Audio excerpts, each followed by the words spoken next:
Hello, everybody. I hope that everybody can hear me. I'm Caroline, and I'm about to do a live stream for the first time all by myself from my house. So we'll see how this goes. I apologize for the audio quality. This is the best pair of headphones that I have at my house, but if these become really popular, I may have to invest in some better audio equipment. I know I'm probably a bit tinny. So today, what we are going to be doing is we'll be playing with the O.R.B, or the O.R.B Research Building. This is a place where we can control some of the abiotic factors on a planet. And I've just made this lovely planet, Gigaba, and we're going to ruin it because we're going to make a fire and ice planet. And so yeah, right now your planet is a lifeless hunk of dirt and water. Don't panic, take a deep breath. Well, you might want to add some air first. Add air masses to your planet by using the air mass tool. Got it. All right, so we have our nice planet here. And oh, good, I hear Benjamin says we can hear you. That is excellent. Okay, good. All right, so we've got our lovely planet here, and it's got lots and lots of water. It's got a little bit of land, and the land is this dark brown color or this white color here. Neither of these colors are suitable for life. The brown is too hot, the white is too cold. This blue up here, that's ice. What we want to do is we want to make a fire and ice planet. So we want this planet to be one half completely this brown color and the other half completely a white color over there. I'm going to minimize this chat box. So the first thing that I'm going to do is I'm going to lock this in orbit so that my planet doesn't keep turning around on me. So I can't be bothered with that. And we have to add some air masses to our planet. May as well put some air on it. So I'm going to click on this air mass tool and choose a hemisphere to unlock. According to my dashboard, I have 7 viewers. Does anybody want to vote on which hemisphere to unlock? I don't see anybody typing. I guess I'll wait a couple of seconds to see if anybody votes on a hemisphere to unlock. Otherwise, I'm doing it myself. Anybody at all? Okay, fine. We're going to do the southern hemisphere. All right. Here we go. Right, that's northern hemisphere. Oh, north. Okay. I think that was the northern hemisphere. I think I did it accidentally. Oh, I forgot. There's a lag here. I'm sorry. This is my first live stream that I've ever done all by myself. I did a couple of live streams many years ago with a coworker. I think those are still on YouTube. So I'm going to be kind of bad at this. So please do bear with me, folks. All right. So we're going to add some air masses to our planet. And we're trying to create a fire and ice planet, so perhaps it will be helpful if I raise the temperature of this air mass. And I'm thinking that a fiery planet would probably be pretty warm and maybe pretty dry. You don't want it to be, warm and humid. That might put out the fires or whatever mischief we are going to visit upon this planet. So I'm going to make the humidity down at 0. I also want to make these air masses as big as possible so that I can have a lot of air on my planet. And I'm going to hit confirm and deploy air masses. So now I have one really hot, dry air bath. And thank you, Benjamin, for your words of encouragement. So I have one air mass on my planet, but one air mass does not a climate make. So let's go in here and place some more air masses. I can place up to 20 air masses at a time if I so choose, and I think that I will choose. So I'm going to make a bunch of really hot air masses here, very warm. Here we go. Just pile them onto this planet. Try to burn this planet right up. There we go. And let's turn the planet around a little bit. Put some more air over here. Oh, yeah. Oh, it's going to be toasty. I can place 9 more air masses. Don't mind if I do. Going to put this all over the place, just like that. I can place 4 more, but I do not wish to do this. So I'm just going to deploy my air masses right here and then have a look at what they do. Now, when I placed enough air masses for my planet to start to have its own climate and its own atmosphere, I will receive a notification. I haven't gotten that notification yet, so that means we need more air. And if you look at all of these little cubes of air that I have put on my planet, you can see that they were red when I placed them down, but they seem to be cooling off. And the closer they get to blue, the colder they are. So red is quite hot, and blue is very cold. So these are changing color, and they're sort of cooling off as the planet is turning. Now I can see from where the sun is, you can see the sun sort of over there, that the planet's in shadow right now. So it seems like my air masses are no longer being touched by the sun. So that's too bad. They all cooled off, and our plans have been foiled for burning up this planet. But that's okay. That's okay. We're going to do it. We're going to do it. All right, so I'm going to put some more air here so I can get a nice atmosphere going on my planet. There we go. We're just gonna spam this air button. Now, if I were trying to play this game like a responsible person, I would probably not be putting all of these air masses at peak temperature and lowest humidity. I'd probably be being a little bit more intentional about this, but I'm trying to destroy this planet because I am a human, and that is what we tend to do, unfortunately. But don't worry, once I destroy this planet, I will fix it, because this is a video game, and it's really quite easy to do when you're playing a video game. All right, we have some more air masses. Going to check on the air mass, and it looks like the hemisphere is all filled. So I'm going to just admire my handiwork for a little bit. Oh yes, I've done a fine job. And it seems like my air masses are also cooling. So it seems like my air masses, the sun is not really working with us. Look at all these air masses. They used to be super hot, and now they're all cold. Heck, that's not what we wanted. Anyway, I've gotten my notification that my first hemisphere has been filled with air, and I get 100 research points, which I can use for stuff later. Got it. All right, so that means that now that the northern hemisphere is all filled with this air of varying temperatures, I can fill the southern hemisphere. Also, if you look, I can turn these air mass things off so that I can see the land a little bit better. And oh look, there is a desert that has formed. All of the different biomes that will appear on your planet will have different colors, and this is the color for the desert. And since it is a desert, that means that it's suitable for life, which is not what we want. We want this planet to be a just burned up, Mad Max looking place, but we'll fix that later. First, I wanna get more air masses. So I'm gonna unlock this quadrant. I am going to fill this entire planet with air, and we can ruin it. So I'm just going to do on the southern hemisphere what I did in the northern hemisphere. Just spam these buttons. And so here we go. And if you'll also notice, you can kind of see these air masses up here. When I place them, they're these great big cubes. They're perfectly cubic. But up here, they seem to be kind of fragmenting a little bit, and the colors change according to their height on the planet. And this is by design. As you place the air masses on this planet, the colder they are, or the higher they are in elevation, the colder they will become. And cold air is heavier than warm air, so it will try to sink beneath the warm air. So that is why these seem to be segmenting like this. The air mass, even though we place it and it's all one temperature, due to the elevation, it's going to change a little bit, and that's going to mean that our air masses, even one air mass turns into 3 air masses, and it'll try to move itself around according to how hot and cold it is. And so one thing we need to remember about air masses is that cold air is heavier than warm air. It's more dense, so it will try to fall, and hot air is very light, and it will try to rise. And if it happens too quickly, sometimes you end up with a tornado. So maybe we'll see if we can make a tornado later. But first, eyes on the prize. We got to make a fire and ice planet. So I'm going to keep on making these cubes all over the place. There we go. All right, deploy air masses. Cool, I did it. So I'm gonna look around here. We're still doing pretty well on this planet. Oh, good. Air mass fill achieved.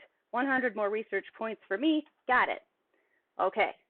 So I'm gonna turn this off so that I can see where I'm at with this planet. And it looks like the only biome that we've managed to make is a desert. So that's good, but it isn't good enough. I want this whole planet to be just like a yin yang, basically. I want one side to be all fire and one side to be all ice. So, oh hey, look, it's a tornado. Apparently that air started falling or rising a little too quickly, but that's okay. No one is living here yet, so they are not inconvenienced. Okay, so I'm going to ask the chat, does anybody have any ideas on how we can create this fire and ice planet? Adding the air masses didn't seem to work very well. As the planet turned away from the sun, the air masses all cooled down. They didn't have the oomph necessary to keep this planet fiery or icy. So does anybody have an idea on what we might want to do to make sure that those temperatures stay instead of changing according to where the sun is? And I have to remember that there's a lag, so I'm just gonna ad lib while I wait for the stream to catch up to where I am, and maybe some people will say stuff in the chat. Oh, look at this. Slow your roll. Okay, so I assume that you are talking about the rolling of the planet, otherwise known as rotation, and I will wait for a little bit to so that you can hear me say that because of the lag. Also, thank you for participating, Benjamin. You are a star audience member. Oh no, we've got green, we've got grasslands. Oh no. That is no good. We got to ruin this planet. Ugh, that's okay. All right, so you said slow your roll, and I'm going to assume that you mean the rotation of the planet. Luckily, I do have control over that. I can press this button here, and I can control the rotation speed of my planet. Right now, and I just read Benjamin's comment. Yes, that sounds much better than what I said, smiley face. All right, so I can change the rotation speed of the planet here. And oh man, we have a dissenter. Alyssa says no. So do you have a different idea? I guess should I wait on this to see what I should do with the planet? Let's see what the audience thinks. And I guess I will just talk here so that the lag can catch up to what everybody is saying. Once again, this is my first live stream, so maybe I can do something in future live streams about the lag between what I'm saying and when you guys hear it. We want to be doing live streams every Wednesday at 3 p.m. Eastern. So next week, hopefully, we'll be able to do the Hilo, and then every week we can tune in, and I will talk to myself while I while I play this video game. So I'm not seeing anything more in the chat, but I did see slow your roll and no, and I'm afraid that no is not descriptive enough. I'm not sure what that means. So thank you for your input, but I'm going to go with slow your roll, which is rotation. So I'm going to adjust the rotation speed. Right now, it's at 24 hours per day, which is what we have. Every 24 hours, the planet makes a full rotation, and it's right back where it started. So do you think that the days on this planet should be shorter, or should they be longer than 24 hours? And again, I'll wait a little bit for people to give me their feedback on that.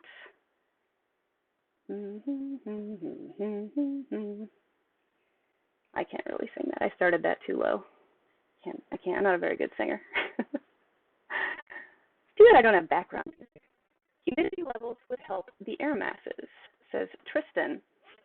Okay, so do you think that I should try, should I keep trying the air masses, I guess? All right, Benjamin says longer. You know what? I'm gonna try the air masses first, just to see if we gave up on the air masses too quickly. And Tristan also says the day should be a bit longer. For the sake of argument, I'm gonna put a nice humid air mass in here just to see if that works. So I'm just gonna do that. Here we go, and I'm gonna do one here. A couple of these are quite wet. There we go. see, there's air pretty much everywhere on this planet. So I'm trying to find places where there's like a place where there isn't any air. Naturally, on a real planet, there's air everywhere. You've either got air or you haven't. But on this planet, you know, air comes in cubes, and sometimes there just isn't air where you're looking. But that's okay. This is an educational tool, not a perfect model. Models are often imperfect, which is, I believe, a cross-cutting concept, part of the next generation science standards. All right, I'm going to deploy these wet air masses, humid air masses. I've got some very cold purple ones up here, some green ones over here, and I'm also noticing that the center of the planet seems to be a little warmer than the poles. That makes sense. We've got poles on Earth.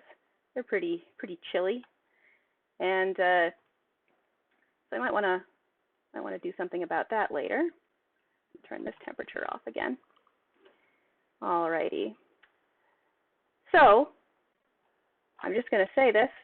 I don't think that the humidity really worked. I knew it wasn't going to work, but I wanted to show you. I wanted to show it not working. I'm trying to educate y'all. All right. So I'm going to go back to the rotation, and people are saying that the days should be a bit longer. All right. So let's make this twice as long. Let's make this 48. Oops, not 848. That's way too much. There we go. 48. Confirm. All right. So now things are a little bit slower, and I'm going to turn off the temperature again. We still have 3 types of biomes. We've got savanna, we've got desert, we've got grassland, and we've still got these uninhabitable Mad Max places. They're all fire, and no ice, though. Well, there's a bit of ice on the poles, but it isn't good enough. It is not good enough for our purposes. So I guess I'll just wait here a little bit, but since I don't want to be boring, I'm going to switch the time scale from Earth days to Earth years. And now this is going to give me a headache if I look at it too much, so I'm going to disable planet motion. I can't handle that. It's one very good tool. When we were developing this game, it's one of the first things that we had to put in. It was not fun to develop when the planet's all sliding around all over the place. So we're going through Earth years right now, and 6 billion years have elapsed so far. And now that more time has passed, we are actually getting some vegetation to grow on these planets, which is just terrible. That means that life is sustainable. Oh my gosh! And there's even another type of biome that is happening.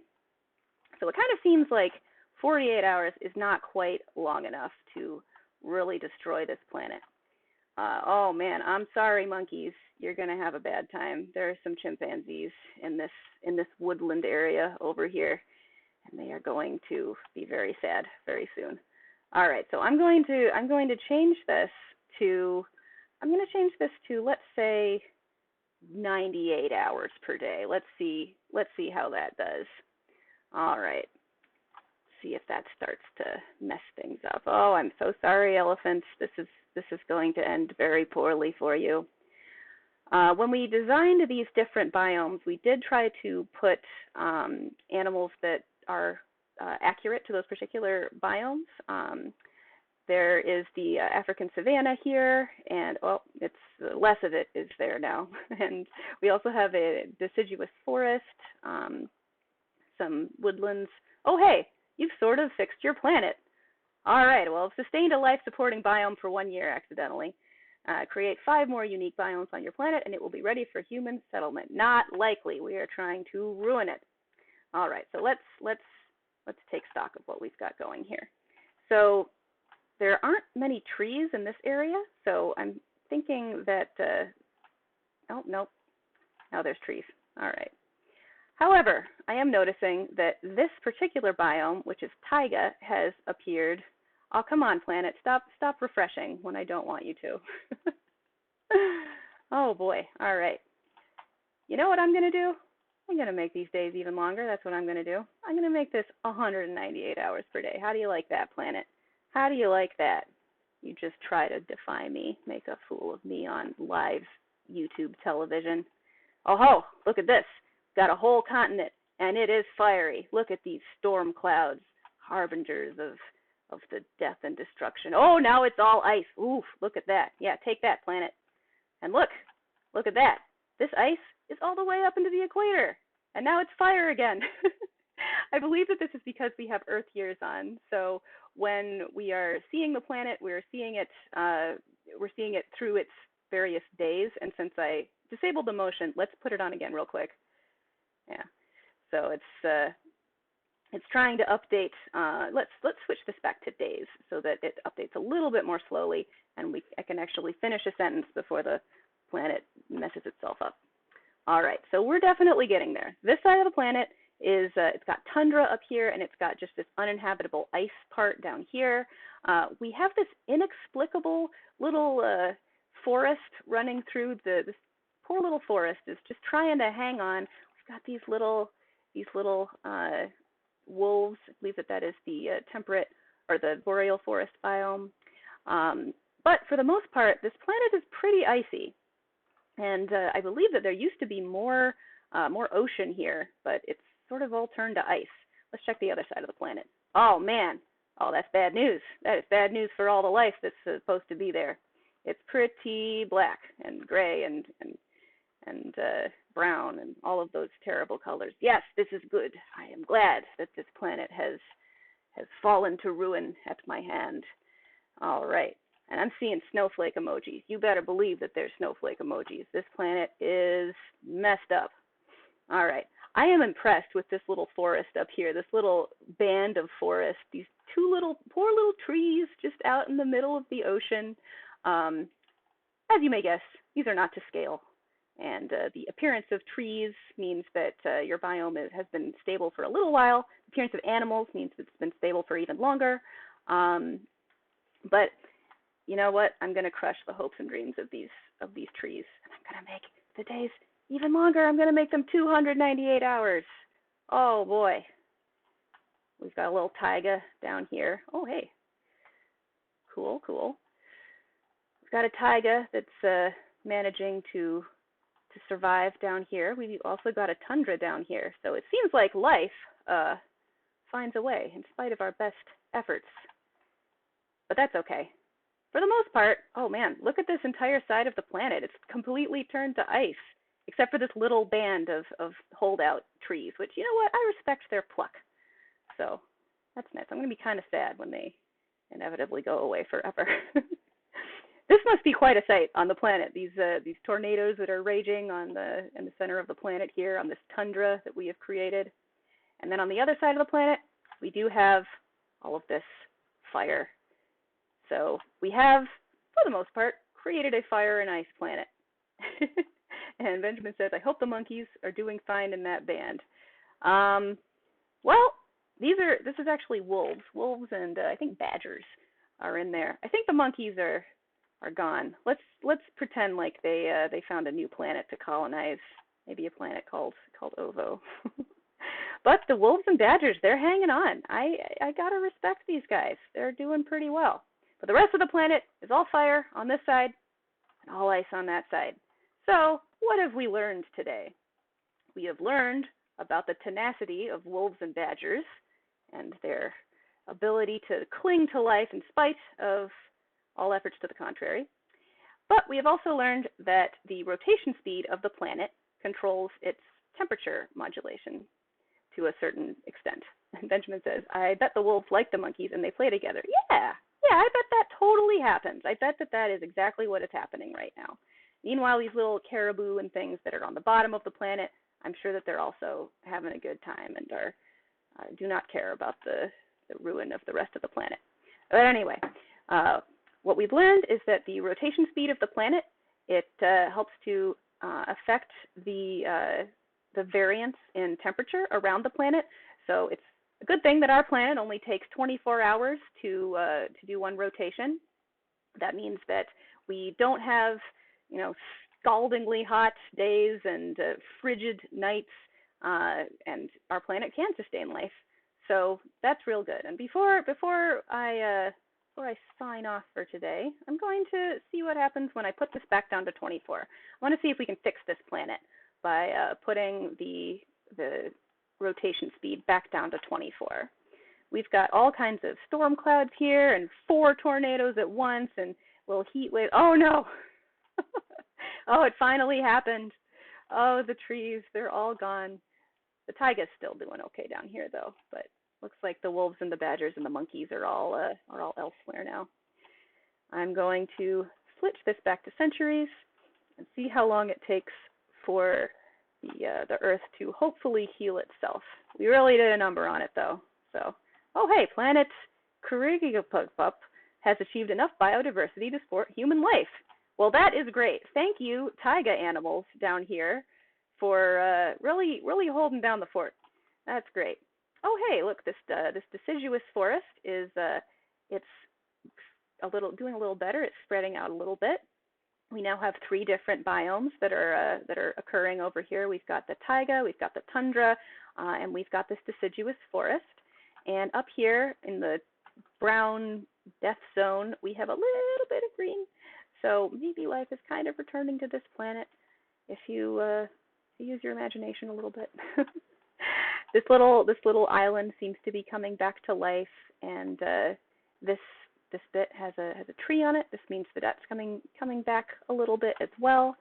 And I'm no longer seeing a side of the planet that is completely ice, so that's good. And so yeah, it seems like we did a lot of damage to this planet, but we were able to more or less put it back together again. Oh hey, and look, here comes that nice green strip. That's back again now, and all of the trees have come back too. So that is great. All of the wolves and the badgers are here, and the tigers have come back to the taiga, and yeah, there are tigers in the taiga. And we've still got this big old continent down here that's taking its time, but we have still managed to heal much of the world by putting the day cycle back down to where it was before we ruined everything. So we also have a lot of different clouds that are raining, and rain is going to be good for all of these different animals. So yeah, that is great. Now you may notice that there is a, thank you for the reward, there is a blinking button down here with people on it. However, the stream has been going on for nearly half an hour now, and this is a whole nother thing. So I am not going to press this button, and you will have to tune in some other time for me to see what this button does. I'll give you a hint. It has to do with people and adding them to the planet. But you'll have to tune in some other time to see what we can do with those.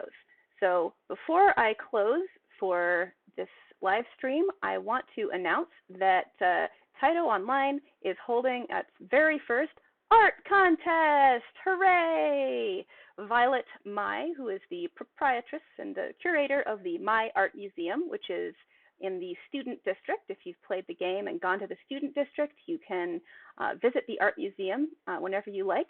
Currently, there are reproductions of real art that actually exists in our world, but that is not enough for Violet. Violet wants to collect some art that is made by people from Earth, perhaps evacuees, perhaps the players. So we are going to post a link on our Facebook, on the Tyto Online Facebook, as well as the Tyto Online Twitter account, and we are going to post a link so that you can submit your art. It's going to be 2-dimensional art only. That means paintings and sketches and just markers, digital art, whatever you like, as long as it's flat. In the future, we may have contests for writing, for interpretive dances, bread recipes, etc. Music, but for right now, it's going to be drawings and such only. And if you are 15 or under, you can enter the contest. So we'd really love to see your art. And the winners, there will be 9 winners. Their art will actually be displayed in the My Art Museum in Tyto Online for all users to be able to see. And that'll be up for a whole month. You will receive fame and fortune, and not fortune, but you will receive some amount of fame. And so yeah, I really encourage you to submit your art to the art contest. And yeah, keep your eyes peeled for more audience engagement stuff in the future. We know that everybody, well, most people are home right now with little or less to do than usual. And so we want to help.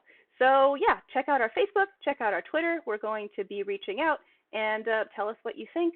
And yeah, so I think this this wasn't a disaster. I think I had some fun. I hope you guys had some fun too, and I hope you learned a little something about ruining a planet and how to fix it in a video game, because that is what we went over.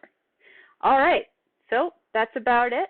Thanks for tuning in, everybody, and remember to submit your art to the art contest. Follow us on YouTube, Facebook, Twitter, etc. That's Tyto Online out.